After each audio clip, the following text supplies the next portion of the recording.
What's going on, gamers out there in podcast universe? Hello, and welcome to the next episode of Gamerfeed Radio. I'm your host, Nick Delicave, and I'm joined once again by the trifecta of doom, the one and only Brad Wallace, and waiting for you to breathe, and Kyle Pope. Yep, that's me. And,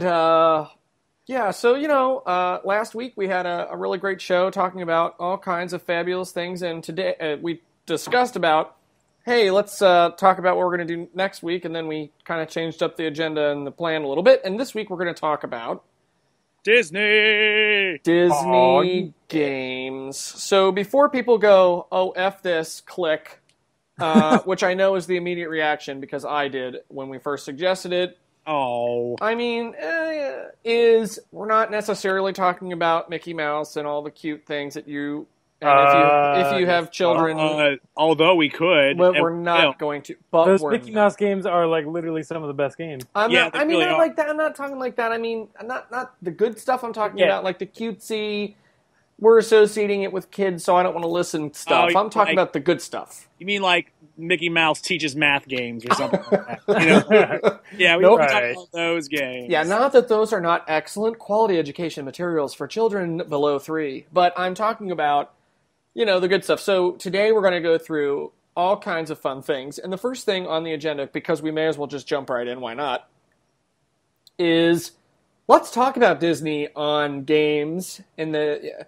What's kind of like the high-level history of Disney's relationship with games? Now, unlike a year ago, I do not have something I pulled off of Wikipedia that we're going to read through and bore you for 10 minutes. We're just going to jump into what we think and what we remember, all of which is dangerous and could be wrong, but it will be funny. I don't think it'll be wrong, because I think Disney has a surprisingly good track record with games.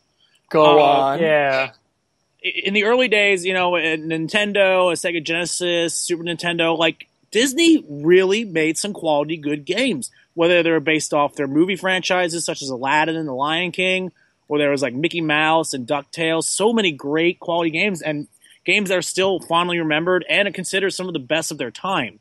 So my relationship with Disney and gaming is actually pretty well received. I love some of the Disney games.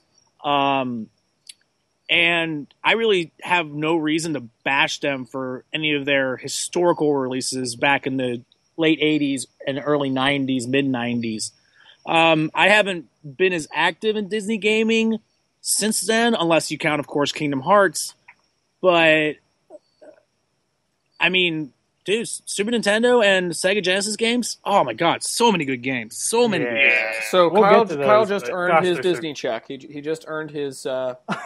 stipend for saying Disney enough times in 2 minutes. What's the CEO's name? Bob Iger? Is that his name? I don't know what it is. Something weird.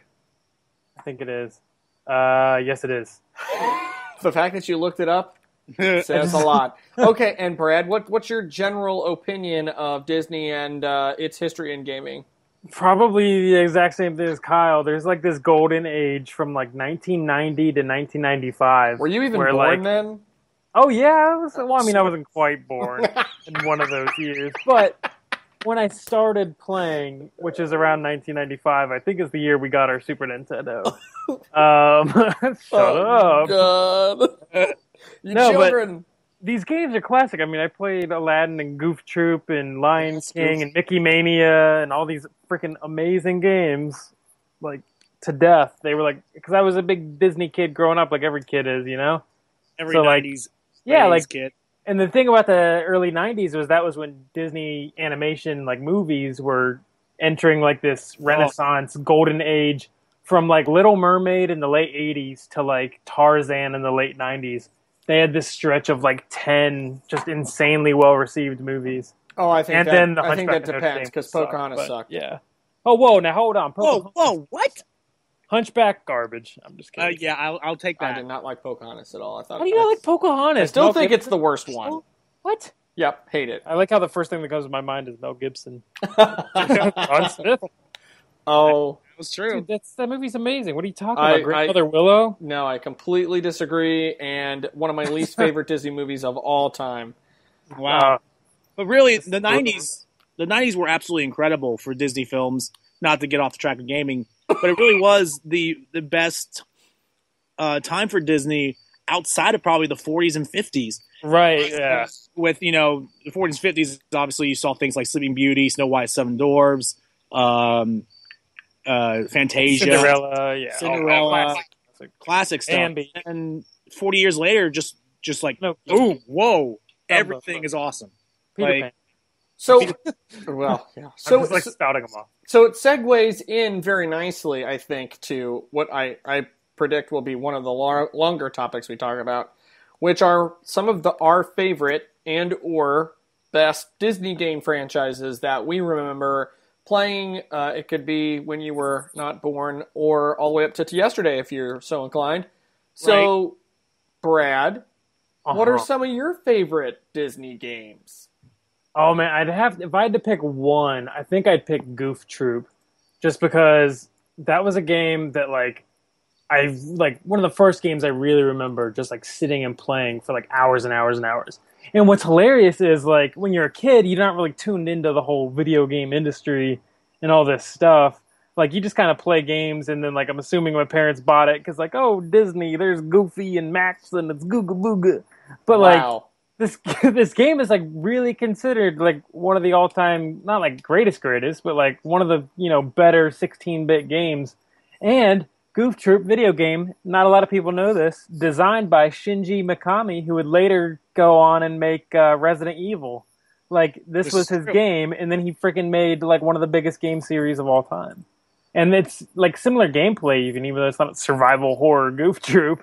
But like you go through these big areas, you're solving puzzles, you're defeating enemies. It's your standard action adventure 16-bit top-down sort of thing. But oh god, I love that game. I want it so bad. I can honestly tell you, I never played it. Oh, it's so good. But if it's anything close to your defense of Pocahontas, I'm sure it wasn't all that great. But anyway. Oh, I mean, that hurts me too, man. I'm trying to make you both get upset so that you'll dialogue.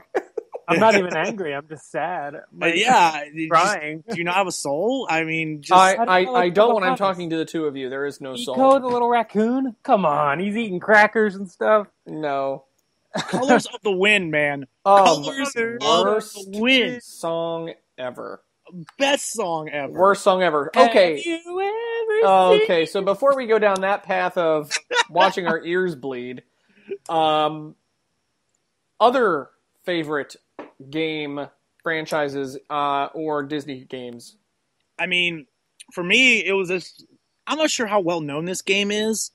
I had it for Sega Genesis. It's called World of Illusion, starring Mickey Mouse and Donald Duck. Yeah, and it was for the Sega Genesis or Mega Drive for our Japanese listeners. I think that was what it was called. There are some Japanese listeners. Hey, what's up, Japan? I love you guys. Anyway, it was just this really. It was a simple game. It was your standard platforming game. You played as either Mickey Mouse or Donald Duck, as the name implies.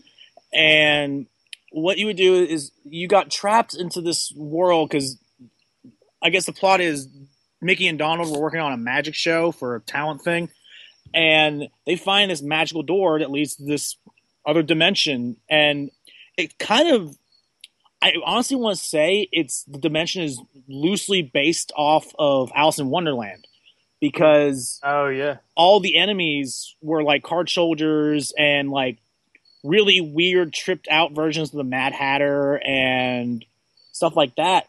And all you had to arm yourself with was this magic cape that would make enemies transform into more colorful and magical things like flowers and stuff like that. And it was pretty standard, just jumping, platforming, normal kind of stuff, but the graphics and the scenery of that game were so colorful and so like just immersive.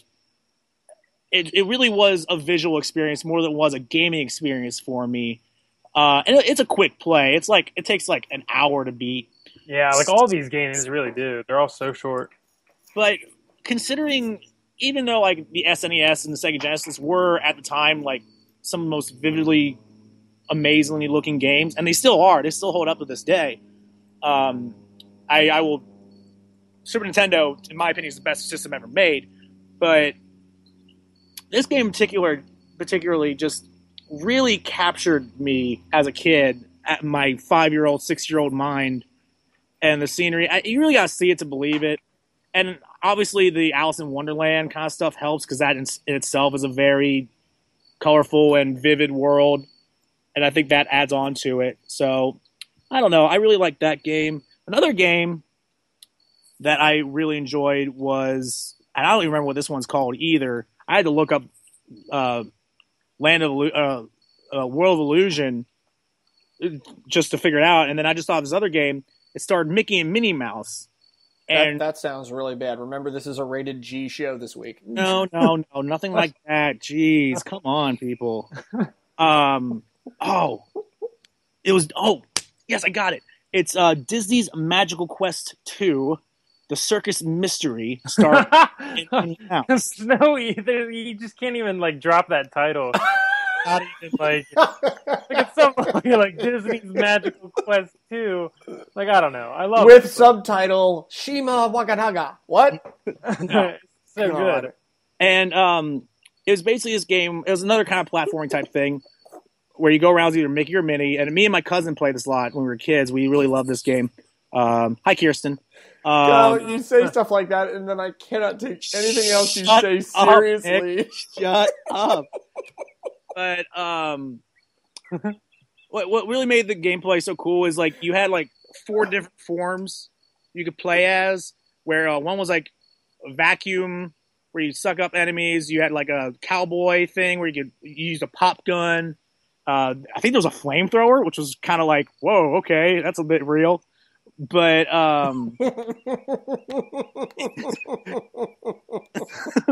it was just a genuinely fun game. And I mean, if through the innocence of a child and not a sick mind like Nick here, it was an enjoyable experience. I liked it a lot. And actually, I just learned that it was re-released on the Game Boy Advance in 2003, so I didn't know that. Wow. So yeah, I don't know. You should feel proud, Kyle. You made me cry just a little bit from laughing so hard. Just a little. Well, I'm glad I can make someone happy. Hey, that's what this show is all about. It's Disney. Disney equals happiness. I'm pretty sure if you open Merriam-Webster's, that's right. What happiness, and there's the Disney logo. Yeah. Walt Disney snorts happiness off of Goofy's belly. Something. That was the rated PG-13 version. Anyway, okay, so Brad, what are some others for you? Oh man, begin. We're looking at a narrow window for me of, like I said, there's a couple '90s games. Yeah, when you were still in diapers. Go ahead. When I was a diaper baby, right? When you were 7, what? When I was 13.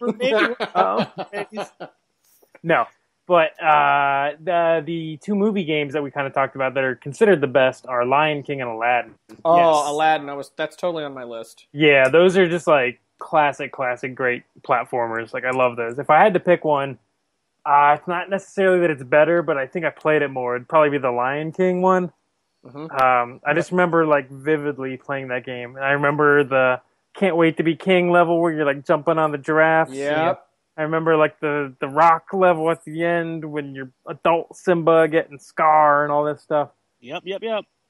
Awesome stuff. I just really remember those. What's funny about the Aladdin game is that's a case where even though Genesis and SNES were both 16-bit consoles, I think that's a game where like they actually were almost different games on the 2 different systems.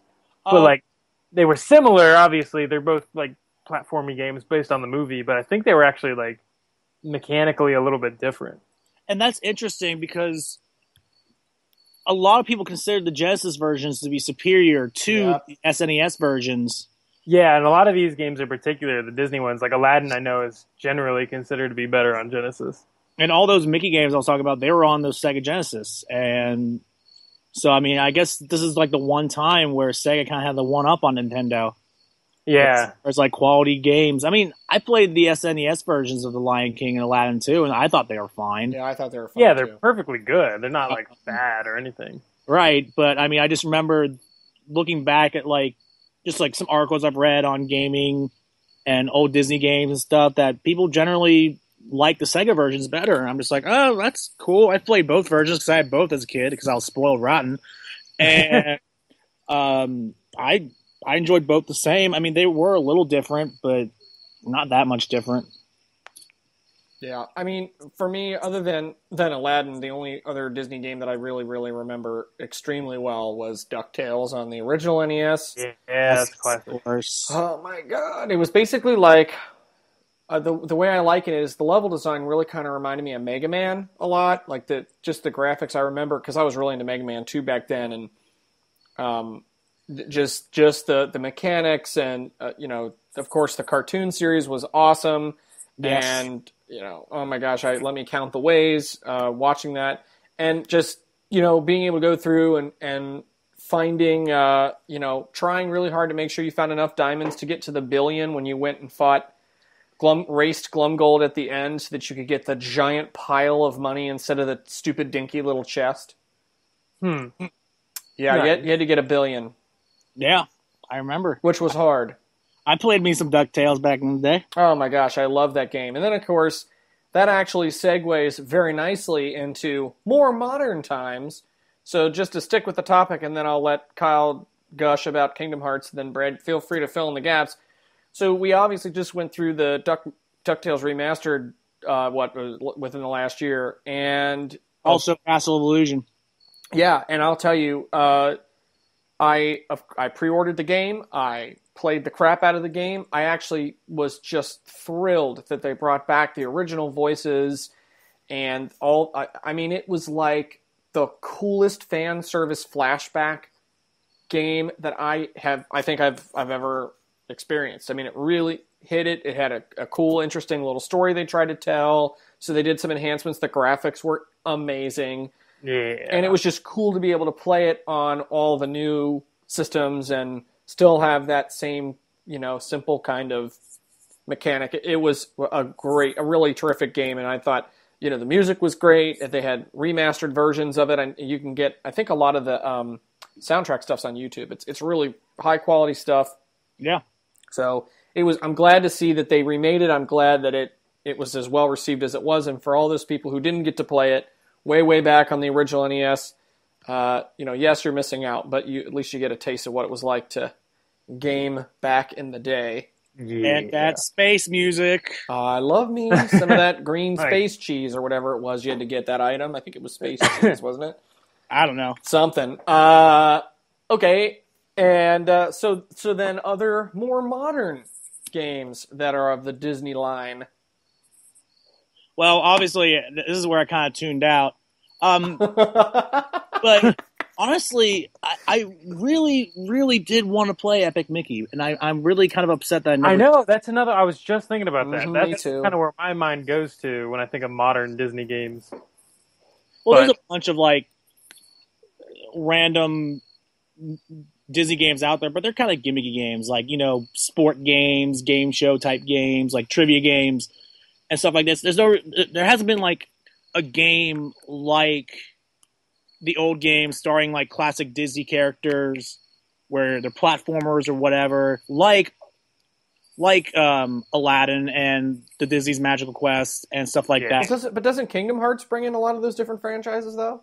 Well, yeah, but that's It's like a different thing, I feel like. Yeah. It's. I feel like this is just a separate topic from everything else, especially with its Final Fantasy influence and Square's stuff. It's true. And it just, I even though Kingdom Hearts is obviously a Disney game, I don't know. It's hard to lump it in the same category as stuff like DuckTales or Castle of Illusions, because it's almost like its own world and concept, even though it features characters from franchises from Disney and Final Fantasy. So I don't know. It's not that I don't include it. I just think it's a topic all in itself. It's like a different animal altogether. Well, that sounds like a great place to insert that in case you are hearing crickets in the background and or airplanes. We're not just bored of Kyle talking. Right, it's because I wish I could insert those sound effects at the appropriate time. No, Kyle is apparently deep in the woods.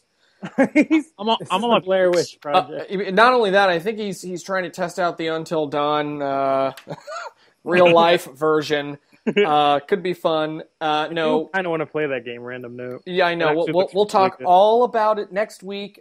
Speaking of programming note, next week is the last week of every month is the monthly Noobs feed for all the news noobs need to know. And we basically go through all the stuff during the month that we didn't really talk about or didn't have time to talk about or didn't program in or frankly it hadn't happened yet. So be sure to check us out next week so you can listen to all the coolness. And you get to hear my, hopefully, impressions of Metal Gear if it's out by then. I was really hoping we wouldn't have to even mention it at all on this show. But anyway, hey, it's a running gag. That's all good. So we're on iHeartRadio and iTunes.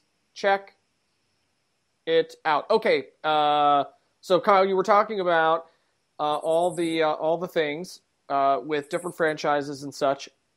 Brad, any other more modern experiences other than you mentioned Epic Mickey, which I agree I didn't play it either, and I understand it was excellent. This has been a good show for Rob to be on because he's played it. But Warren Spector, he's like classic video game designer. Like he's in the Mount Rushmore of like all time greatest video game creators. Man.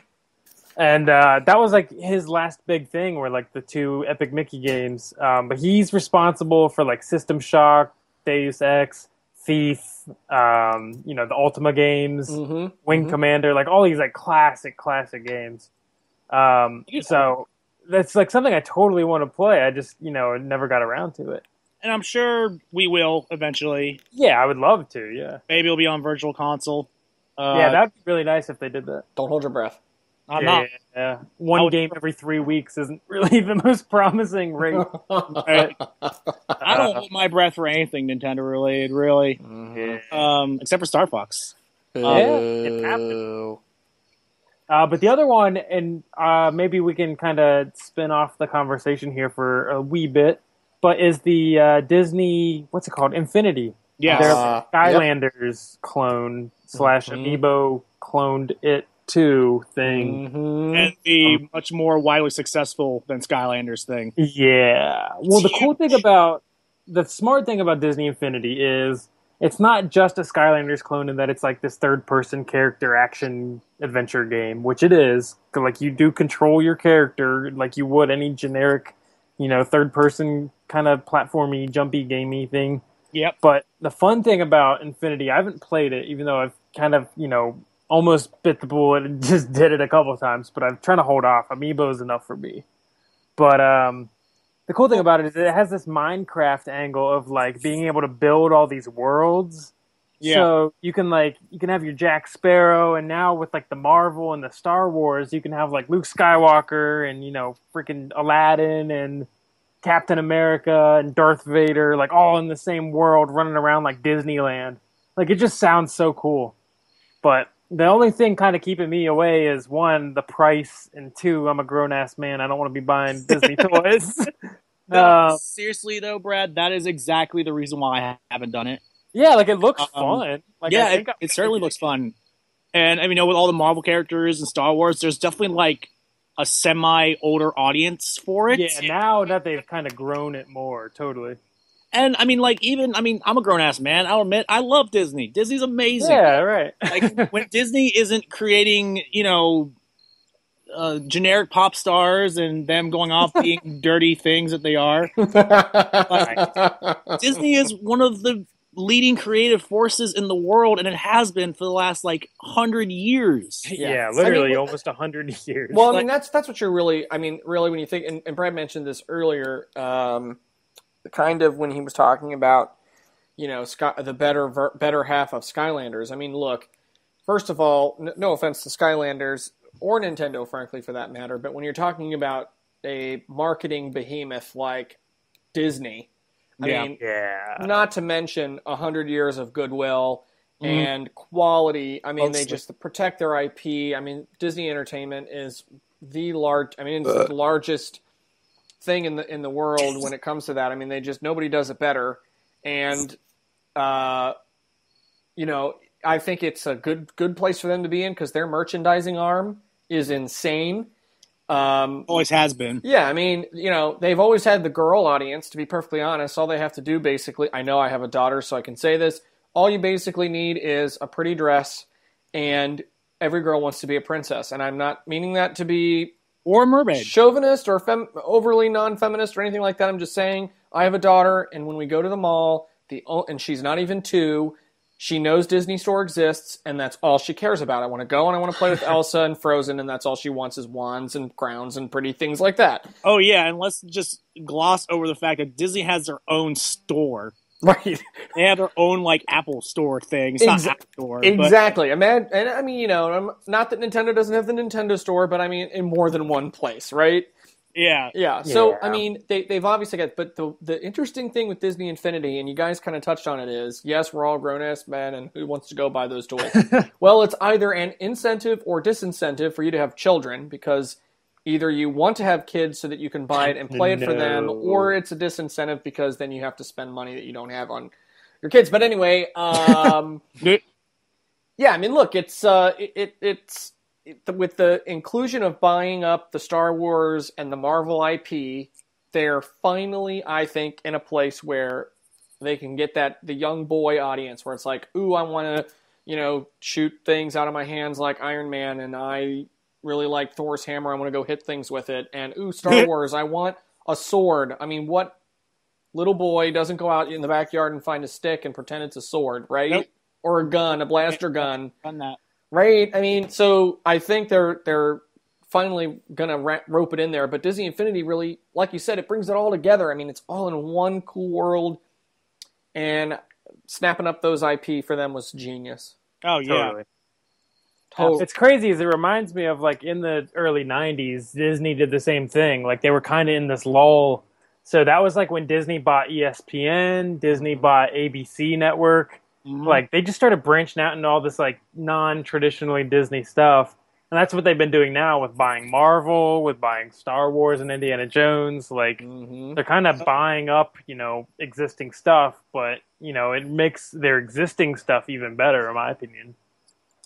Yeah, everything complements itself really well. And, you know, it really actually lends itself into another thing we could talk about a little later, which is, you know, now Nintendo going the Universal Studios route, and the rumors that have circulated, especially a year or so ago when Nintendo was not doing so hot, was like, ooh, would Disney pick off that IP because of the value? I so wish. Imagine what would happen if that'd be huge. Yeah, I mean, you'd see Mario in every store shelf every day forever the rest of your life. I would buy Disney Infinity if they put Mario in it. Yeah, I mean, it's an interesting story that doesn't quite ever leave the headlines, especially after today when apparently their stock plummeted 8%. But anyway, yeah, I mean, Disney Infinity's awesome. It's a good bridge title. It's cool, and all that. So, yeah. Okay, Eeyore. God. Eeyore, actually, no joke, is like one of my, you know, top 10 Disney characters. That's because you what an adorable little personalities are so aligned. I know. Hey, it's okay. I'll get there when I get there. Let's go on topic a little bit.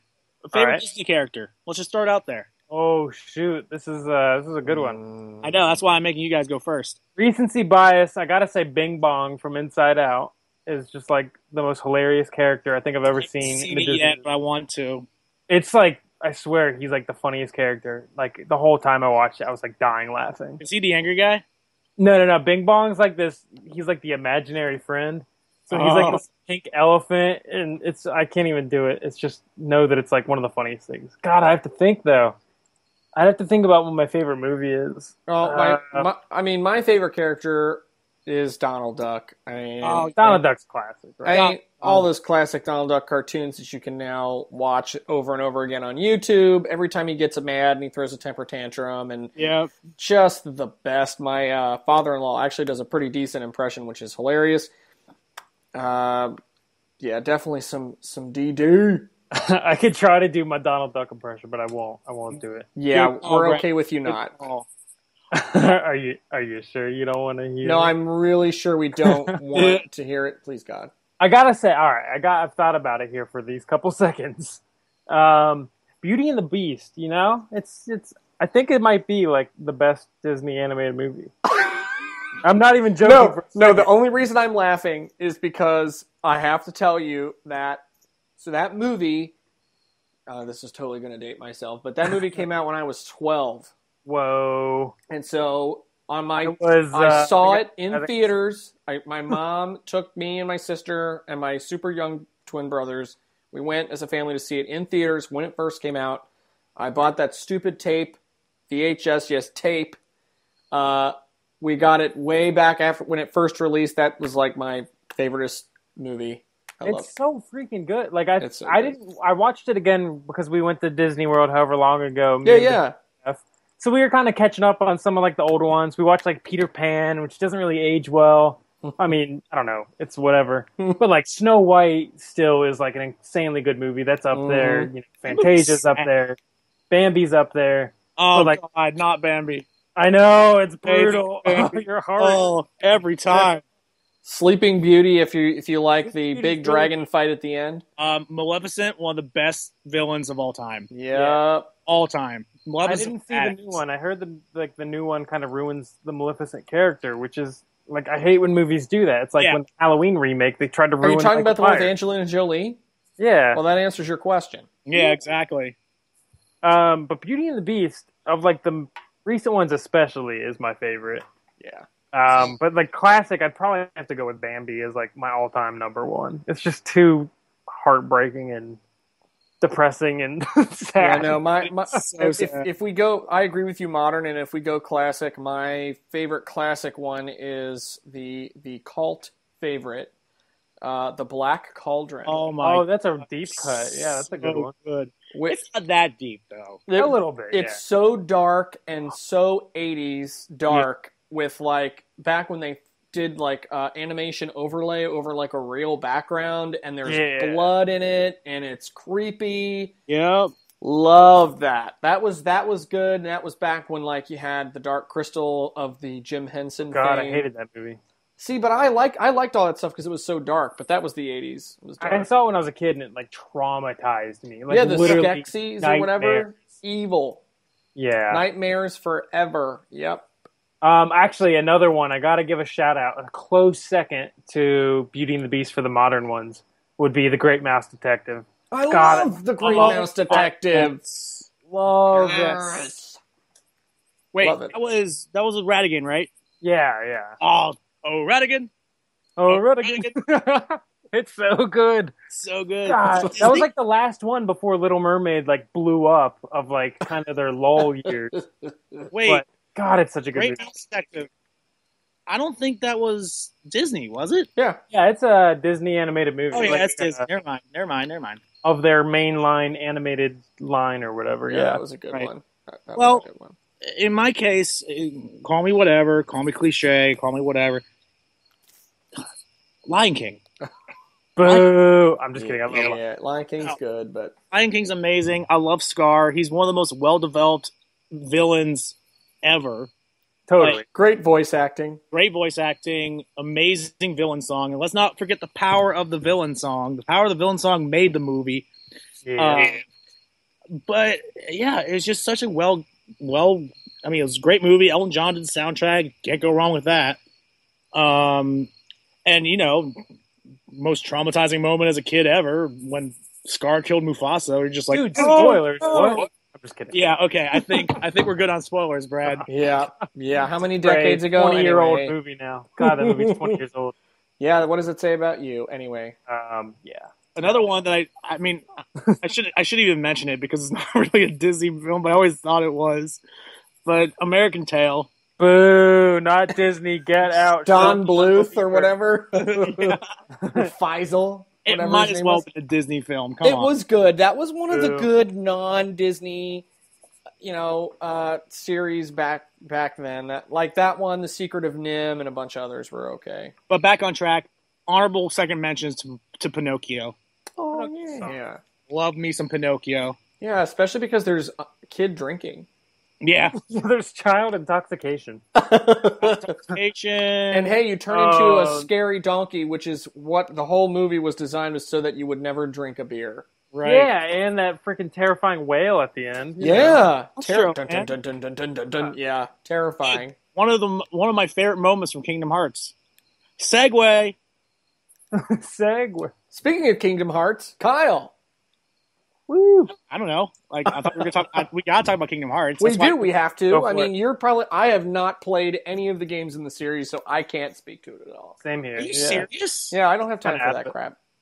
And I love Square, and it's not like it wasn't ever on my radar, but I'll be honest with you, when the first ones came out, I wasn't into that. Like, my phase was Metal Gear and, like, some more darker, adult Rage Against the Kid machine kind of thing. Yeah, well, so was I. Yeah, I mean, but I'm a one-trick pony. I can't do 10 different kinds of games at the same time like you guys can. I know, but, like, I'll never forget when I first saw the commercial for Kingdom Hearts, and I was really into Final Fantasy, and I was kind of going through that Rage Against the Kid machine thing, too, because, I mean, like, Final Fantasy, yeah, it was kiddie, but it was also, like, it had adult themes, and it was age-appropriate, 11, 12 years old, teen-rated games. But so when I first saw it, I was just like, "Oh, that's gonna be garbage. It's gonna ruin my favorite franchise. I hate it. I got it for Christmas. I didn't even ask for it. I just got it for Christmas for some reason. And I was like, well, I have it. I might as well play it. And that first cutscene, it opens with a beautiful cutscene. I'd never seen graphics like that in my life, even on PlayStation 2. I was just like, whoa. And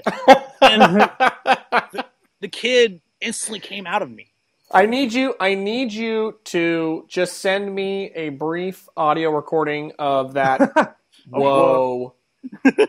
So that I can just insert it randomly throughout the show. Sure. You do that. I'm going to. Since there was such a definitive gap after you said that, I'm going to go back into the recording and I'm going to add it in periodically throughout the show. You do that. Dear do that. God. But I don't know. I guess I'm in the minority here because you guys haven't played it, and I just can't comment on it. Not that I wouldn't like it. It's just I didn't have a PS2, so those weren't really in my ballpark. Okay, well it certainly helps in PlayStation 2. Yeah, I had a PlayStation 2, and that was my Metal Gear Solid 2 days. Oh yeah, love me some of that. Oh yeah. Let's get Brad on that now. Can we? No, that's next week. Okay. Save it for next week. Next week is probably going to be like an hour and a half long show because there's so much to talk about this month. Oh, sweet. I'm excited. Yeah, so budget your time accordingly, gents. Sure. I guess then I'll just keep it brief. I don't know. It's just one of those games you really got to play to understand it.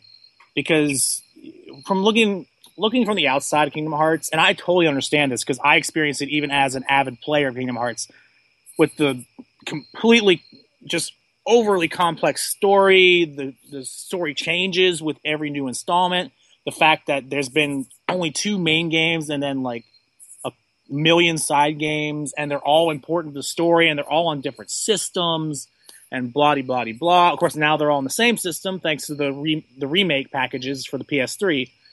But I don't know. It's just something you really have to play to understand. I mean, the gameplay's fun. It's got that action-based role-playing system, so it's not like a turn-based game. Yeah. That always made it more fun than just like press A to attack and then wait, get hit, attack again, get hit, attack again. But it was always that concept that just seemed so foreign to me when I first heard about it. Disney and Final Fantasy, and then I played it and I was just like, oh, this makes complete sense. I don't know why this makes complete sense, but it totally makes complete sense. And, talk to any Kingdom Hearts fan, and that's the kind of answer they're going to give you. If you're from the outside looking in, and there's a lot of, you think it's definitely a AAA game, but there are so many people who don't play it and bash on it and give it so much crap. Well, that's just because Disney. The only reason people, that's how gamers are, right? Most gamers are haters. They get up in the morning, they drink their Red Bull, Haterade, and then, they just run around and go, oh, your game's stupid. Go ahead, Brad, do the voice. Which I can't I do think it. is permissible too if my diet consists strictly of Red Bull. I mean, just give me a break here, people. I drink Sure. water. It's nice. Yeah, It's Brad refreshing. definitely does the hater voice much better. It's like, come on, baby, I'm better. Yeah. I can't even do it. I have to be like fully in it to do it. Wow. And I'm kind of out of it. Yeah, okay. What? I mean, okay. So here was my day, just so you guys understand. Oh my, I don't think we want to know. We're going. Went for a 3-mile run, then come back, mow the parents' lawn because I'm just that kind of good boy. So it's like, a I mean, solid. you and your girlfriend are living with them. This is true. This is 2 hours of exhaustion, really. So now I'm kind of like, What is that noise? I have don't no know. idea. I think it was you. I'm gonna blame it on Kyle and the crickets. It definitely sounded like a cricket attack. It's It's a cricket attack. I'm kind of afraid now, guys. I'm afraid. I mean, you it's back. should be a little afraid because I'm pretty sure that cricket is going to zap you into a dimensional warp using a special key. So tangenting back to Kingdom Hearts. That's my Kingdom Hearts. So yeah, I don't know. I mean, like I said, I'll keep it brief. I'll say one more thing. Play the damn game. Okay. If you hate the game, play it once. Because I guarantee you, no one who hates on Kingdom Hearts. Okay, so you know what? How about this? Because we talked about it kind of last week in the RPG show. We've talked about it in the past with Square Enix and during E3. So it's gotten a lot of airtime in the last, my God, 2 months. Yes, it has. So for those people, and there are many of you out there, and you know who you are because you've either stopped listening by now, or you're going, really? Why are they still talking about this? It's like 4 episodes deep now. We've been talking about this. I know. Give everybody the 30-second high-level, what the hell is the story about? Oh, I can't do that. No, what's the premise? Like, you're this guy, and then there's keys, and then there's Disney people magically. How does it? Just give us the quick high-level. What's the mechanic? What's it about? You know what I mean? Okay. Oh God, you're putting me on the spot here. I'm very nervous. This monstrous thing that's living in my backyard is not helping. So anyway, okay. Let me see if I can do this. Let's go.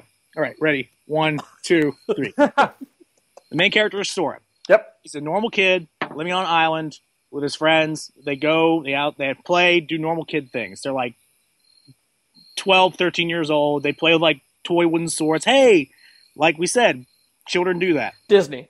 But then these monsters called the Heartless come and they destroy worlds. That's what they do. They destroy worlds. They swallow them in darkness, and they're never seen again.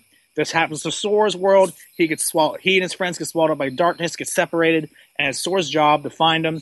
And this is when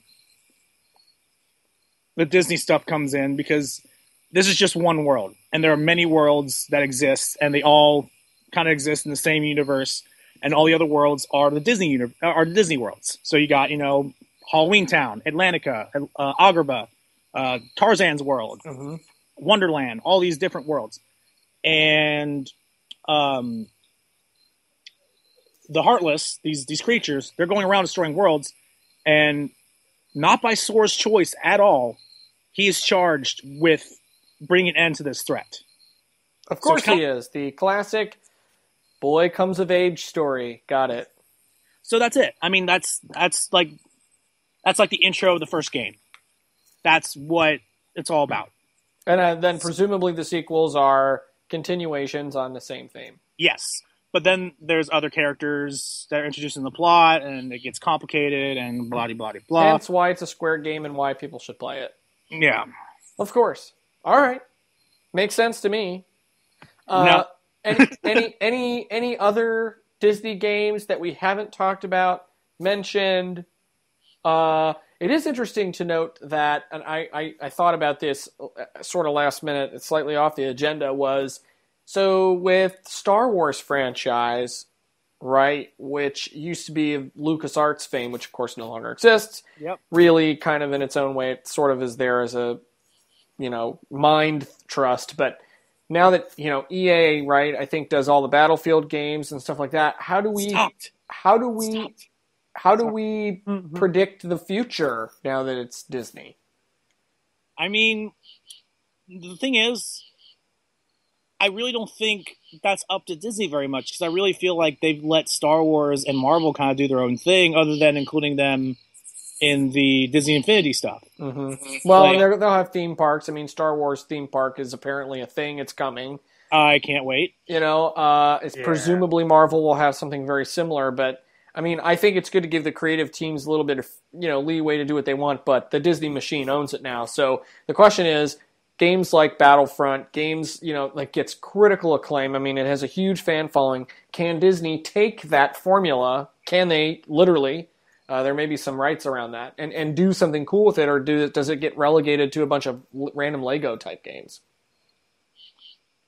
I mean, I don't think that'll be an issue. I guess.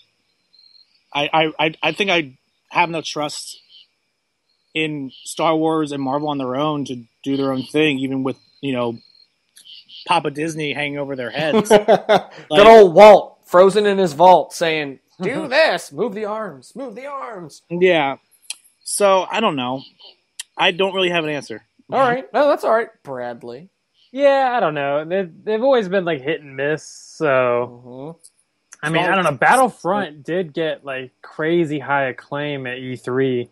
Like, I think it was like unanimously across the board, like game of the show. Well, I think they're doing it right. Yeah, so that's definitely on my radar. That's like a lot of people are obviously hyped for like Fallout and some other like big games this year. But I think Battlefront is one that a lot of people are a little too cynical about. I think that'll be up there, like with those great games that came out this year, including the one that comes out in 7 days that I won't mention the name. But like, I think it'll be up there, like best games of the year. Like I really do. I didn't even say it. That's good. That's the game that shall not be named. I'm definitely not looking at the high resolution box art right now in front of me. Just salivating. I can't wait to not be able to talk to you for a month. So what? But I mean, it's a really interesting question that neither of you are really answering. Let's prognosticate for a second. Can Disney, now that it owns the IP and will presumably take back control from all these licensing agreements over time, can they keep it going? I mean, or are we going to run into, you don't see a whole lot of that stuff coming out of Disney today with their other thing other than Disney Infinity. So I mean, is that what we're going to get? Is a bunch of kiddie games? I mean, is there going to be a hardcore title still like that? I think all their eggs are in Infinity right now. Not to mention, I mean, yeah, like EA has Star Wars and this, that, the other. Mm-hmm. But I would love to see like a high quality, Batman Arkham level Marvel game would be awesome. Yeah. However they could pull that off.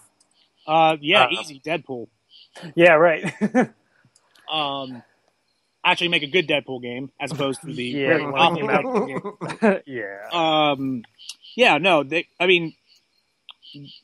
Marvel's answer to Batman is and always will be Deadpool. But I mean, not even just specifically the like for like characters. I mean, you could make an Avengers game in a Arkham type world with just Marvel characters, and it would be epic. Yeah. I don't know. I don't think I'd want an Arkham-esque like game for the Avengers. I think I'd like more of like a straight action adventure game, not action adventure, but action based game for the Avengers. Oh my gosh! Yeah, imagine like a Devil May Cry, but like you're Iron Man or something, or Thor would probably be a better. I don't know. I think if you did Thor standalone, you'd have the cult following that loves Thor, and everybody else would be like, "That's stupid." Yeah, I mean, you could switch it out. Captain America is another one that, you could be throwing your shield and punching and shooting and all kinds of fun stuff. I think it should just be Avengers-based, really. I mean, may as well. All. That way you please everybody. And then after the main groups, you can, use some DLC in there to piss Brad off. Lord knows, that's how it works these days. No, the Spider-Man games that came out during PS2, GameCube, Xbox days. The first two Spider-Man games were like really good. They were really good. You guys ever play those? Yeah, by Treyarch, but now I played Call the of second Duty. one. It was awesome. Yeah, second one's awesome because it was open world. It was like Grand Theft Auto Spider-Man. Who doesn't love that? Swinging from buildings. Oh yeah. It made no sense. Well, yeah, totally. Not. It was like story-wise, just tune it out. But. Well, no. Like literally, like you could seem. I remember in the game, you could seem to grab onto things effortlessly, and you're like, "What am I grabbing onto? I'm just slinging my web straight up." Oh, and it would be like on the clouds. Yeah. Yeah, exactly. But Like it would just go straight up. right. It was still fun. It was a lot of fun. It was a very good game.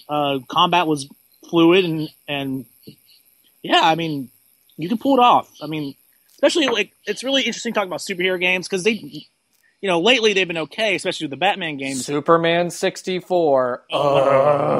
Just shut up. Just stop. But that being said, like superhero games don't actually have a great track record. Yep. Like a lot of them are terrible. I mean, there are some really good ones in the SNES days, like X-Men and oh god, oh well, of course there's Marvel vs. Capcom arcade. Yep. Yeah. All those games are pretty good, but really, there's not a lot of memorable video games based on superheroes. Yeah. Really Well, I mean, it'll be really interesting to see what Disney ultimately decides to do with it, because you've got Star Wars on the other end, like Knights of the Old Republic and Star Wars Unleashed or The Force Unleashed, and all these different versions of, the games, especially on the Star Wars side, that have tried to appeal to the hardcore gamer. Some have been successful, some have not been. It's so successful. Yeah, and so, I'm really curious to see what Disney really, really, truly does with it. I mean, right now, because it's all relatively new, they're slapping it in Disney Infinity, and that makes sense, but can the franchises exist? I mean, they all, in the case of Star Wars, it almost has to, because I think the fan base is there, the money is there, there's a demand for it. Absolutely. Marvel, more movies, I think, than games, but that doesn't mean that they couldn't give it a go and see what happens. Like I said, it's not like there aren't pre-existing formulas, such as the Arkham series with Batman, that it could work. I mean, there can be a comic book character that can be in a really cool, gritty, hardcore game that can be cool, fun, and different, and people will or will not like it. So Yeah. Brad agrees. No, anybody have... Thanks, Super Chunk from the Goonies. Does anybody have any other thoughts, comments about Disney games? Well, not really a comment or a thought, but everyone be on the lookout because there will be something coming up on the website very soon about my take on the Kingdom Hearts worlds. Yes. Kyle teasing allthingsgamerfeedradio.com, which is where you can check out all the shows and podcasts, kids. And some random stuff that we like to talk about because we're gamers and we like talking about games. Exactly. So, with no other comments, concerns, issues, agendas, or jokes, we'll call this one a wrap, kids. Yeah. And as always, you can check us out on iTunes and iHeartRadio. Of course, we're on the Facebook with the likes growing and growing and growing. Tell your friends, like our stuff, share it on your page. We're on the Twitter at GamerFeedRadio. And, we get new followers, it's just constant. It's ridiculous. So if you're not following us, you should be. And if you are, you tell your friends that they should follow us too, no matter wherever you are, all over the world. This has been an exciting and all things Disney episode of Gamer Feed Radio. Check us out. And until next time, kids. Peace. Yep.